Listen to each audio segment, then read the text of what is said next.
Another video, another RPG series that I'm jumping into. Should be fun, right? Well, I'm more or less new to this franchise as the majority I've seen online. While the series has gained some popularity in the last few years, at least comparatively to a JRPG that isn't Final Fantasy, you would be maybe surprised to find out that this series dates back to 1997 with almost 30 main series games and even more spin-offs. The popularity spike came from this set of games, especially in the first in the trilogy, Atelier, Ryza, or the Secret Trilogy. What reinventions were made to pull out the numbers? What was the genius marketing?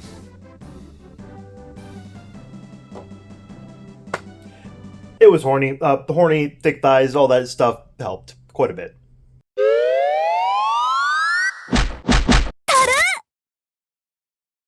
Look, being real here, if you aren't as big into RPGs due to time constraints and many looking too similar, I'm here to tell you that this series offers something a little bit different. It is not for everyone, but I think it can really strike a chord with many. I will treat this as an intro to the franchise for those seeking, as it may be daunting, but trust me, it doesn't have to be. So I really don't want to waste too much time. What is this cozy RPG? What does it do different, and why should you play it? Well, strap in. I say we just get into it. This is going to be the first in the Atelier Ryza trilogy. Atelier Ryza 1, Ever Darkness, and The Secret Hideout, released in 2019. Good lord, that's a mouthful. Let's dive in.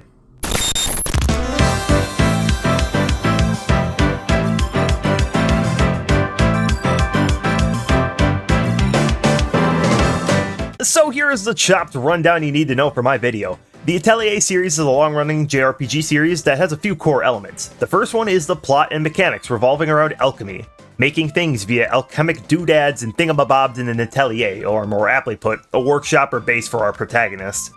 The segue into part 2, which is the main character usually being a cute anime girl. This girl also ends up sharing the same name with the game's title usually. Now, this isn't 100% true, as the series does have a few male protagonists, but it definitely sticks out a lot more, as a lot of other JRPGs usually feature more traditional anime male types, so this one being predominantly female, I guess, is another sticking point. The gameplay stays relatively similar, usually being turn-based RPG battles and the like as you could expect. The meat oftentimes is a collection of materials and creation of new recipes by way of alchemy. And that's a good loop while intertwining a story to keep players engaged. That's the brass tacks of the gameplay, as each contains their own quirks. Well, go figure. The Atelier series follows under Koei Tecmo and is developed by Gust. Gust is a division of Koei mainly credited for this series, while dabbling in a few other lesser works. Lastly is the series play order. Ryza 1 falls later into the release order, but it's still a fine place to start. This is due to the many mini-series that the games fall into. Usually this has a shared name or something in the second part of the game's titles. As I mentioned, Ryza is a part of the Secret series, which is nice enough that the Secret series consists of all 3 Ryza games, and only those 3 for now. The series can get a bit confusing as not all series share the same protagonists, and it's a bit daunting and probably confusing to those who've never played a single one of these games. I'll link the video in the description, but the channel Sedanri has a great breakdown of the modern games, what series they fall into, and where one could start. It helped me learn a bit more of the series, as I myself have only played Ryza 1 at this point. Go check it out, it's a great video. I'm using this to kind of dive more into these games. Now moving on to Ryza specific lore, well, there isn't really a whole lot I have. It clearly had a lot more marketing done, and I would say people had their eyes on it. The design of our leading lady here was stated by Junzo Hosoi that in times of recession, people prefer voluptuous body types and motherly characteristics. That is apparently an old belief. I don't know about you, but I don't ever think I'm not in the mood for voluptuous bodies or whatever, but you do you. Now this worked for the sales and clearly had a good game underneath. The game released for PS4, Switch, and Windows and had some solid review scores to back it up. It easily became the best-selling title as well, probably helping push for the 2 sequels, I would assume. It did a lot more than just have a character to sell copies. The game changed up some core ideas, reinventing the alchemy and changing the battle system from an ATB or active time battle from the more standard turn-based the series was founded on. I was able to hook many, including me. Of course, my exposure was probably like many online, seeing art of this chick with massive thighs on social media. Hey man, this stuff sells. It does wonders when you paste a hot girl into an extremely fun game. See Metroid, Nier Automata, Tomb Raider, honestly most female-fronted series. I mean, who doesn't want to play as an attractive person, regardless of gender? Make the guys and gals hot, you cowards. Funny enough, what actually sold me is the gameplay itself. I know, X to doubt, but I saw the game look more like a sim type and kinda connected to those things like Harvest Moon or Stardew Valley. That comparison isn't really great now that I've actually played the game, but I don't mind the laid-back cozy adventure it was showing. And here we stand. I really want to dive more into the series, so needless to say, I really liked Ryza 1, and I played through it twice, getting the platinum for my second run here as well. Time to hit up, I guess, why you enjoyed this game so much.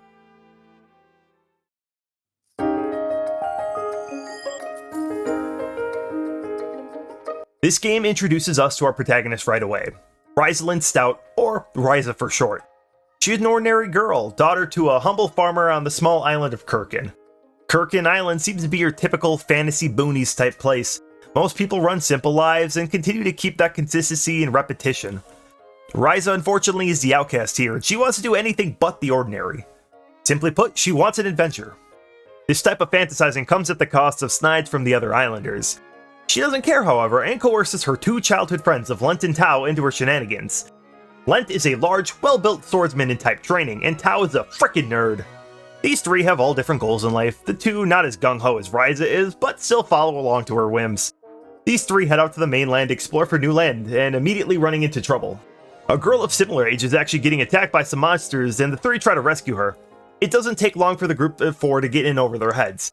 Getting bodied by a more powerful monster now, the gang is saved due to the help of a mysterious duo. Their powers and skills completely shake up the islanders as well. Now all the people's origins we're meeting right back to back are soon to be introduced. This young girl is Claudia Valence, daughter of a traveling merchant. Her father, Lubart Valence, he's a very successful and well-off merchant who travels the lands and sort of setting up shop for periods of time in each area, sort of nomadish. The two totally not JRPG villains are actually a lot less dubious than their over-the-top designs would assume. This male is Empel, a traveling alchemist, while his companion is Lila, extreme proportion warrior with an incredible skill to boot. These are sort of mercenary bodyguards hired by Lubart for transportation and also tend to set up base on Kirkin for a short time. Now, am I crazy for thinking this, dude? The way they acted near the beginning of the game, I just thought they were going to be villains the entire time until they became playable party members, so I don't know. I guess I'm not trusting enough. The entire entourage make it back to Kirkin. The three heroes get scolded for leaving the island and probably nearly getting off by some monsters. But we see here a drastic change. This whole near-death experience was the catalyst for our protagonist. Ryza begs to learn alchemy from Empel. Seeing that it was used in real time to save her lit a spark that in a sense became a core part of her adventuring mind. Doesn't take a whole lot else, but Empel senses the earnest desire and her potential for alchemy, starting the whole game in the actual motion. Lent and Tao stick along as Empel's knowledge of the outside world piques Tao's interest on the many ancient ruins in the area of Kirkin. Lent seeks out to learn from Lila as she is hella strong and gets combat training during this time as well. It begins the adventure in tow, each having a separate goal but all head out together and explore the new lands. That is the basis of the first chapter or so. We get introduced to detailed intricacies over time, usually all surrounding by alchemy.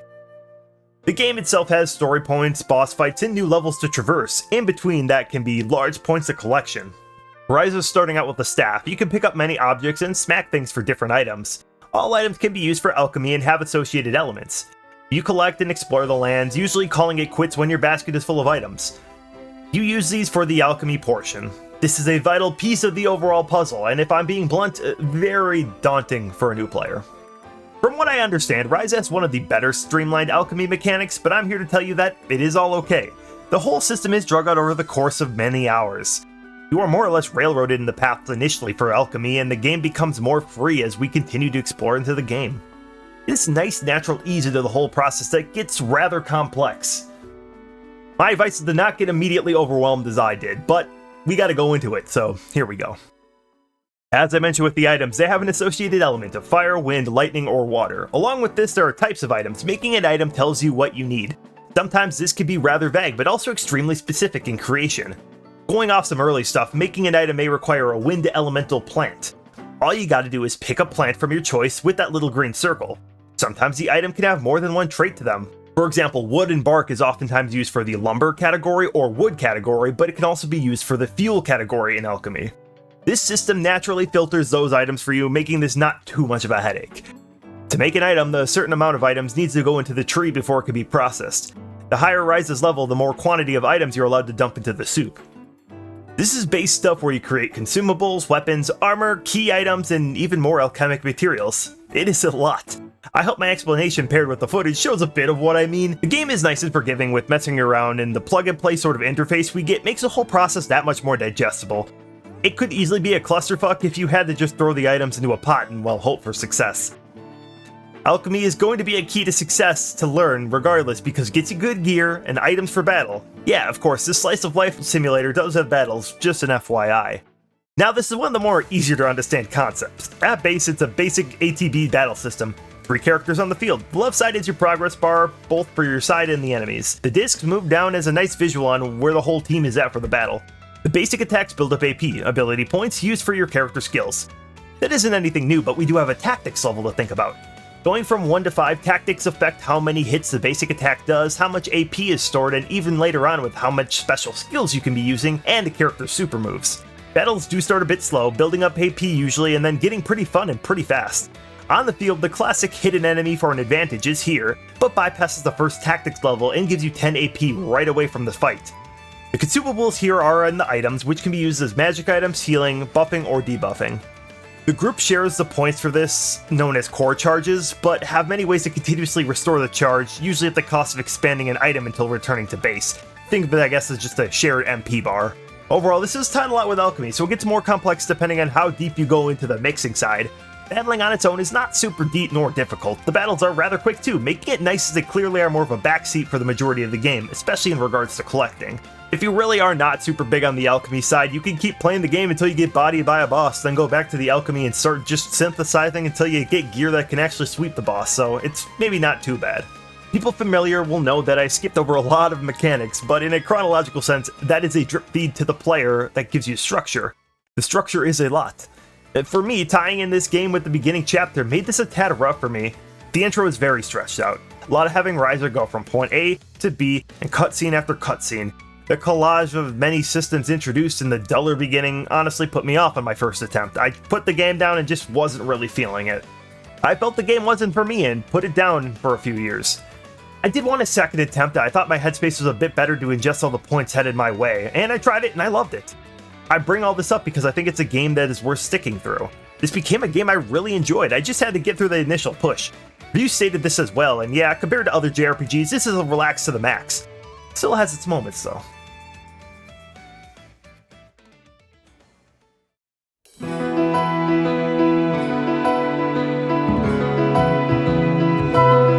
Flying back into our story, the 3 befriend Claudia, who after some convincing to Lubart, allows his daughter to join in on adventures. The 4 band together and eventually get fed up with the sniding remarks from Kirkin's people. Wanting to find a place that wasn't Ryza's room to be a meeting spot, they find an abandoned shack near the base of the mainland. Through alchemy, this is remodeled into the new workshop now named Atelier Ryza.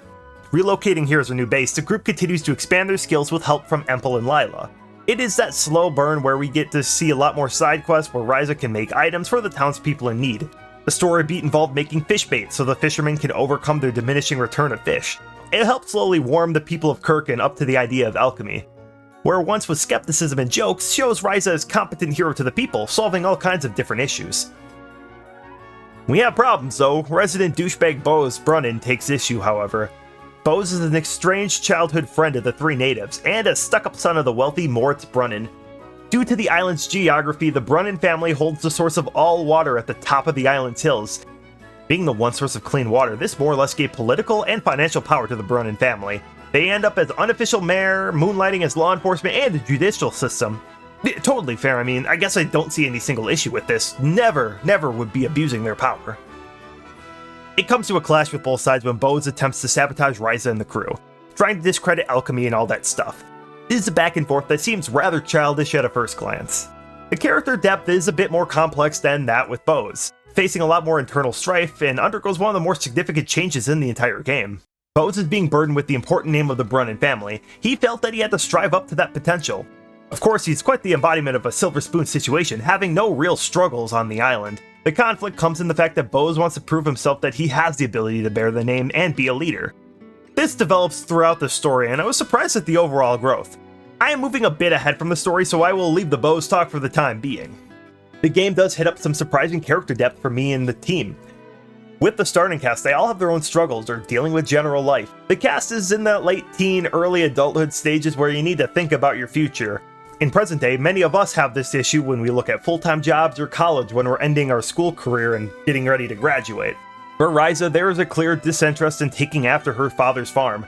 She strives to do anything but that, causing friction with her mom. On the flip side, her father's a lot more laid back, but still tries to convince her slowly but surely. To them, they see it as being a teenage rebellion, most likely. How this all connects is how close to home this can hit, where you and your family are at odds for your own future. I know plenty of people had similar real-world problems to this, especially when we had that deciding your whole future thing, trying to go to college and all that stuff. The other one I specifically wanted to mention was Lent. While at many points plays this off as a joke due to the overall nature of the game, there is no dodging his attempts to break out of his family name. His father is a washed-up mercenary, nothing more than an abusive alcoholic loser. Lent's mom ran off, leaving Lent to take the brunt of the assault. It shows here in the gameplay and story why Lent strives to be a guardian and a strong warrior. Having to tough up due to the awful situation and the sad implication of why Lent has that defender trait, taking the hits in lieu of his friends. It is a surprisingly dark situation for the nature of this game, but it led me to enjoying his character a lot more, since he is more than just the brash meathead trope we see in JRPGs or anime. Sorry for some more serious stuff in the middle here, it struck a chord with me that I would not expect to encounter here. We can go back into more deeper mechanics now.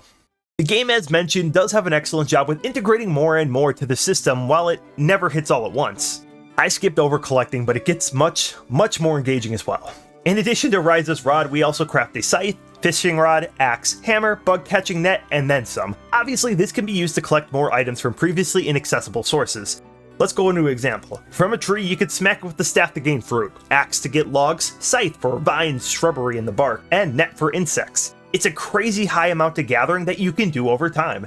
It also has you think about where to use said items. It's like a treasure hunt in a sense. Now I like getting a new tool and running through locales I've already seen just to try out the new tool and seeing what new materials I could collect. You can even craft a backpack for more inventory in the field, but even then, I love how accessible this game is for collecting. During exploration, you can hit a button to instantly warp back to the Atelier. This is doubly perfect as it is the only save point, which sounds like poor game design, but warp points are very frequent in the field.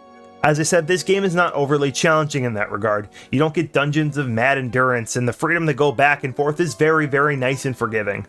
If I had to run all the way back with no fast travel, collecting in the field would be god-awful. It is a perfect balance as the initial storage is rather small, especially when you level up your tools. Yeah, leveling up your tools is another mechanic too. In addition to creation is rebuilding and alchemy, which is a fancy way to say level up your already synthesized products. This is a bit more advanced and I will save you the explanations. It's amazing as you can compound more and more traits to the weapons and armor without immediately tossing them away or creating brand new items. The field tools can add collection rate up, and I mean, I'll show you a haul from the early game and more of the end game just to show the difference it can make. It gets insane. Even now, a newbie watching this video will probably get overwhelmed, but the seamless compounding onto each mechanic in the actual game makes the system incredibly deep, fun, engaging, and of course, rewarding. I didn't go crazy on this, but the ability to make your team OP is super fun. Knowing you did that rather than a simple abuse of a game mechanic, it's awesome. I simply love the alchemy in this game. It makes sense as this is the core of the Atelier series. No shit, it's so complex.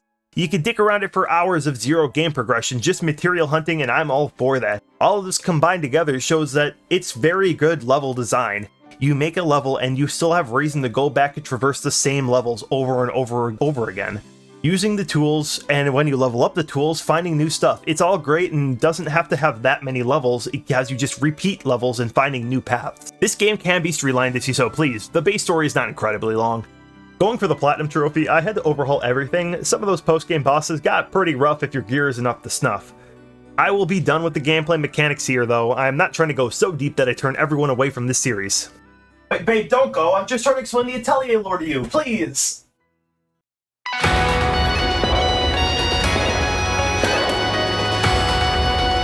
In between the main game and the story does pick up through some time. We get Claudia, as I said, for the team, but we also get Lila and Empel through some more story.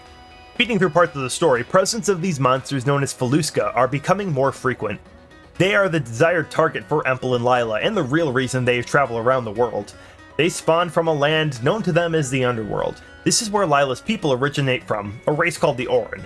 Now this land is only really called the Underworld due to everyone screwing it over. Bose finds out that the source of water was a magical artifact stolen from the lands here many generations ago. This made the place for an arid wasteland, and the water-hating Feluska invaded. Most Orin fled, died, or went into hiding. In here we also see the goals of Empel and Lila. They look to seal any and all gates between the two worlds as the Feluska threaten to invade elsewhere and taking out more worlds. This is a primary goal of Empel especially, as he's a disgraced alchemist. The very subject is what permanently crippled his arm. He is seeking to atone for the many sins alchemists and others have done to this world. He has hope in Ryza, as she is someone with an earnest intent to create rather than destroy. Since Alchemist created the orb that stole the Orin's water, he takes personal accountability for this. The quest with Lila to slowly gather rare materials to create a prosthetic arm for Empel so he can join in battles was nice and heartwarming. It really shows the clear trust and care these two have for each other, even if they seldomly show it. Bose is with the group when learning of this revelation, and now is even more devastated, as his entire family legacy is fraudulent and based from theft and decimation of an entire race of people. Already struggling with his identity, that is the final shift in his character. This makes him dedicated to be above the rest of his family line, not wanting to play the facade up. Sucks they didn't make him a playable character. His growth in the second half was really cool to see. With all this knowledge in tow, the team eventually learned that the Clint Kingdom, who assisted in the Underworld's destruction, ended up leaving and taking refuge on a floating man-made island. Of course, this island is Kirkin Island. The real issue is the magic that has been keeping this island buoyant is now running on empty. So a double issue in the Feluska invasion and search to save their island begins. The gate nearest to Kirkin Island has not been sealed, and now a massive invasion is on the horizon. The best way to stop it at this point would be to head into the heart of the underworld and destroy the Feluska Queen. So we go in and take them out. Final level here I could see being a bit difficult if you were slacking on any of the alchemy at all. The Queen herself has a lot of HP, and how quickly you will squash the bug is up to you. I don't know, I also find it funny that the final phase turns into a typical JRPG boss final design here. I don't know, everything was so, not ordinary, and then this. Still pretty solid overall, though. However, the defeat of the Queen is not the end of our story. While the invasion is currently halted, there is no way to save the island. With the crystal dropped by the Queen, Ryza has a last-ditch idea to make a new power source to keep the island afloat. So the final portion of the game, of course, is alchemy. Similar to the final boss, if you haven't done much synthesizing, this process could take a lot. For me, I pretty much had all the materials as I spent way too much time collecting, and it got done right away. Either way you slice it though, you create a new crystal and place it at the heart of Kirkin Island. No one, save from the group and Bose, have no idea of this invasion. A lot of the deeds go unnoticed, but the life they came to know was saved. The gang ends up with a party, only to end on a somewhat somber note. Claudia is soon to depart as Lubart's business has concluded on the island. Not only that, but the rest of the party is planning to depart as well. Lent is more dedicated than ever to become a knight and plans to go train in the capital. Tao is invited by Bose to go to the esteemed university near the capital and study there. Empel and Lila will still contribute to finding any existing gates. The sealing of this one and the defeat of the Queen did not eliminate the threat, but just postponed it. So their time to save other lands is now upon them. All planning to leave, go on their own journeys, and do their own things. Except Ryza. It is a sad note, but with the foresight of 2 sequels, the characters are clearly destined to meet again. Even in the game's context, they all vow to stay friends even if far apart. I don't know, man. This ending kinda got to me. Ryza herself is a very bubbly character, and while I enjoyed her as a protagonist, it was around here that I got to see a side of her that I kinda felt deep down. This whole coming-of-age story ends with a sort of graduation for the crew. A big core of the game was finding oneself. It's a part of everyone's life, trying to find a calling. This adventure, while same for everyone, ended with the party realizing their aspirations and what they really wanted to do in life. At the end, they all have to leave. It sucks in a sense. The island is saved, friendships made and rekindled. The town is finally accepting Ryza for her skills as an alchemist instead of looking down on her, and now all of her friends depart. It is a very real feeling that I can understand going through, watching as everyone moves on their separate ways and going in life. Of course, this is all good for the group. There's a strong resolution in all of them. Empel and Lila feel relieved that the guilt they share has dwindled. Lent has seemingly been on the incline with his father, along with patching things up with Bose. Tao gained back Bose as a friend as well, including being colleagues together for research. It was really unexpected. Claudia has been more confident for her father. She was too scared to show off her musical ability for him for the majority of the game. In the eyes of Ryza, she is of course happy for all her friends, but the feeling of being alone hits her all the same. It is a real feeling, one that I didn't expect to resonate with so much. But with the parting and promise to see all again, Ryza continues to dedicate her work on alchemy and ends our first installment.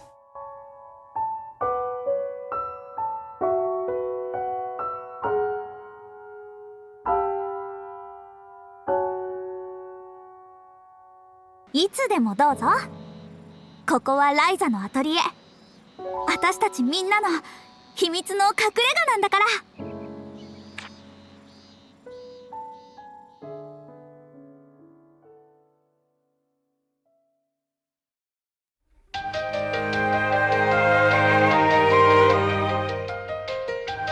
There's a lot of stuff I gushed about, and honestly, more than I could. The endgame gets crazy with the amount of bosses you can tackle. Taking on the elementals got pretty challenging with high stats and moves that nearly full wipe. Synthesizing everything is a long task to take, but it was honestly really rewarding for me. It helped that I was continuously cranking alchemy out throughout the adventure. Just breezing through the game is not too terribly long of an adventure. The main story is on the shorter side for the genre, making it that much more of an approachable game. If the story was 50, 60, 70 hours without any of the extra content, that would be a harder sell for sure. And I think it boils down to an extremely competent JRPG and what it set out to do. Even with minimal knowledge of the franchise, I could see how this is the one with some of the highest notoriety. The system felt beginner friendly, the gameplay loop was fun, and the combat was easy to understand and fun to break. The music was great and the visuals were nice. I think many who simply would not care for a slower paced game would not be convinced otherwise. Some people just don't vibe with games like this sometimes, and that's okay. If you do have a passing interest though, I do suggest you give these games a try. A trilogy pack was literally announced in the writing of the footage gathering process, so now's a great time to hop in. Apparently they're delisting the original games online, and the DX version has new characters and a bunch of other content, so maybe it's a really poor time to write this video. Whatever, the Atelier series is one that I sincerely want to delve more into. This game was that opener for me. Knowing basically nothing about the next two in line for the Ryza trilogy, I am excited to get more into this as well as the plenty of other games this series hold. This will be a journey for me as well, going into another series that has a lengthy history, but hell, I got time. Just kidding, that is the one thing I do not have. Why do I do this to myself? The Atelier series? I'm doing Final Fantasy, Dragon Quest, Breath of Fire, I started Pokemon, now this? Let's not forget me still trying to knock out a large majority of the Shin Megami Tensei franchise. In my personal time, I barely touched the Tales of series. I haven't even been able to try out Ys either. Oh yeah, I guess Yakuza is a JRPG series now too. Cool. Or all the other similar one-off games that are great. I haven't played Chrono Cross, Secret of Mana, Legend of Dragoon. I have played Golden Sun and Quest 64 a dozen times, which may be a part of the problem I have. At this rate, I think I would have better luck learning alchemy myself to stop time, to make myself live longer, clone me to increase my efficiency. Friends, a life, sanity. Overrated anyways, if you ask me.